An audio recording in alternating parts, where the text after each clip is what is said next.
afternoon. The Secretary General will make some remarks, and then we'll take a few questions. More than an entire month has passed without a drop of aid into Gaza. No food, no fuel, no medicine, no commercial supplies. As aid has dried up, the floodgates of horror have reopened. Gaza is a killing field, and civilians are in an endless death loop.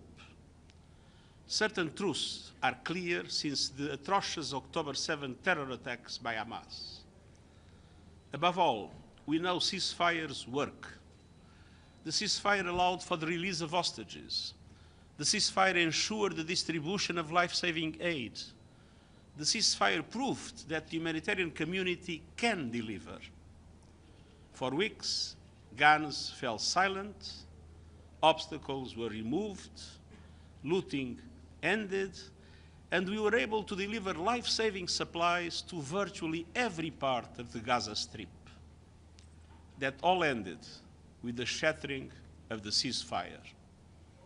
Hope sank for Palestinian families in Gaza and families of hostages in Israel. And I was reminded yesterday when I met again with hostage families. And that is why I've consistently been pushing for the immediate and unconditional release of all hostages, a permanent ceasefire, and full humanitarian access. In times like these, we must be crystal clear about the situation. With crossing points into Gaza shut and aid blockaded, security is in shambles and our capacity to deliver has been strangled.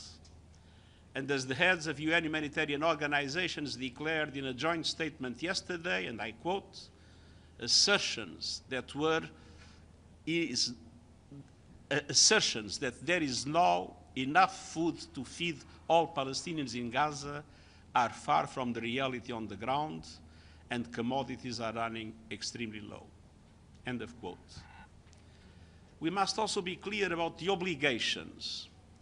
As the occupying power, Israel has unequivocal obligations under international law, including international humanitarian law and international human rights law. Article 55, paragraph 1st of the Fourth Geneva Convention provides that, and I quote, the occupying power has the duty of ensuring food and medical supplies of the population. End of quote. Article 56, paragraph 1 of the Fourth Geneva Convention provides that, and I quote, the occupying power has the duty of ensuring and maintaining the medical and hospital establishments and services, public health and hygiene in the occupied territory. End of quote. It further states that medical personnel of all categories shall be allowed to carry out their duties. And Article 59, paragraph 1st of the Fourth Geneva Convention provides that, and I quote, if the whole or part of the population of an occupied territory is inadequately supplied, the occupying power shall agree to relief schemes on behalf of the said population that shall facilitate them by all means at its disposal. End of quote. None of that is happening today. No humanitarian supplies can enter Gaza. Meanwhile, at the crossing points, food, medicine, and shelter supplies are piling up and vital equipment is stuck. International humanitarian law also includes the obligation to respect humanitarian relief personnel. And I want to say a special word about those humanitarian heroes in Gaza. They are under fire and yet doing all they can to follow the path they choose to help people. UN agencies and our partners are ready and determined to deliver. But Israeli authorities' newly proposed authorization mechanisms for aid delivery risk further controlling and callously limiting aid down to the last calorie and grain of flour. Let me be clear, we will not participate in any arrangement that does not fully respect the humanitarian principles, humanity, impartiality, independence, and neutrality. Unimpeded humanitarian access must be guaranteed, and humanitarian personnel must be given the protection that they are accorded under international law. The inviolability of United Nations premises and assets must be respected. And I call once again for an independent investigation into the killing of humanitarians, including UN personnel. We must stick to our core principles. Member states of the United Nations must adhere to their obligations under international law. And there must be justice and accountability when they do not. The world may be running out of words to describe the situation in Gaza, but we will never run away from the truth. The current path is a dead end, totally intolerable in the eyes of international law and history. And the risk of the occupied West Bank transforming into another Gaza makes it even worse. It is time to end the dehumanization, to protect civilians, release the hostages, ensuring life-saving aid, and renew the ceasefire. Thank you.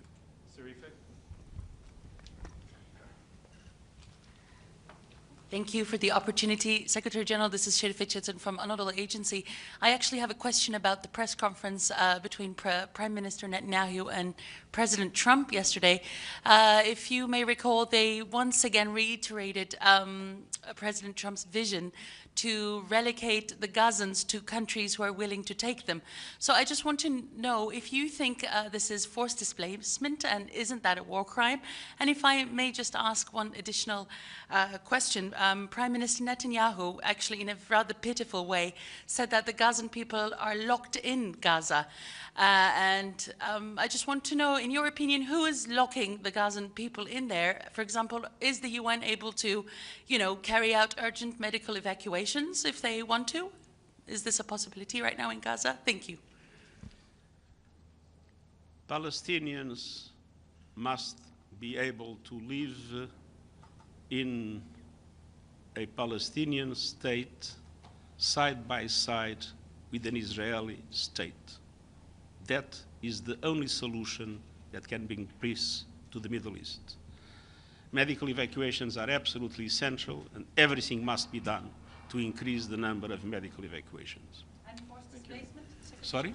Forced displacement? I mean, sending the Gazan people to other countries? As I said, Palestinians have the right to live in Palestine, in a Palestinian state, side by side with the Israeli state.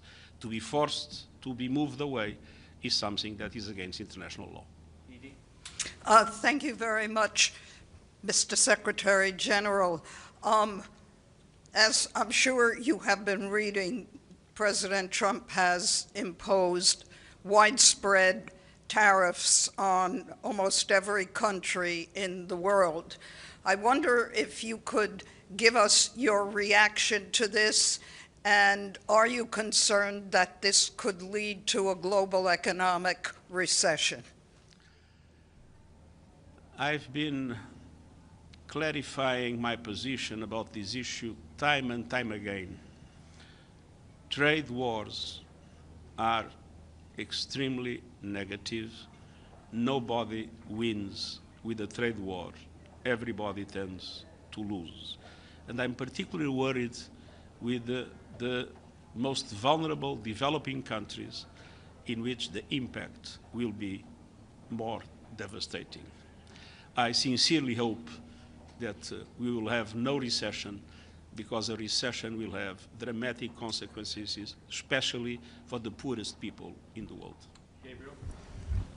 Mr. Secretary General, Gabriel Elizondo from Al Jazeera English. In your remarks just now, you said the world may be running out of words to describe the situation in Gaza. However, much of the world does have a word to describe what's happening in Gaza, and that word is genocide.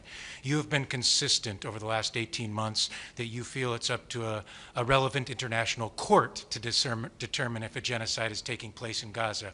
However, my question, sir, is do you understand how so many people around the world do look at what's happening in Gaza as a genocide? I think that the situation is sufficiently horrible not to be worried with the semantics. There is a competence of the International Court of Justice, and the International Court of Justice was seized exactly in relation to that. And the International Court of Justice is a body of the UN, and I respect the decisions of the International Court of Justice. But as I said, the situation is absolutely horrible. There is no doubt about that. Abdelhamid. Thank you, Mr. Secretary General. Abdelhamid Siyam from the Arabic Daily Al-Quds Al-Arabi. Mr. Secretary General, you keep saying nothing justifies October 7. You keep repeating that all the time, that nothing justifies what happened on October 7. Is there anything justifies 56 years of occupation? Is there anything justifies the settlement activities? Is there anything justifies bulldozing many thousands of Palestinian homes? Is there anything justifies the invasion of Jerusalem and not allowing Palestinians to go to the Holy Mosque? Why you keep repeating that as if history started on October 7? Thank you. If you listen carefully to what I say, I always say, when I say nothing justifies the October 7 horrible terror attacks by Hamas, I always add, and nothing justifies the collective punishment of the Palestinian people. And all the things that you have been described correspond exactly to the collective punishment of the Palestinian people. Thank you very much. Thank you. Thank you very much. The Human Rights Council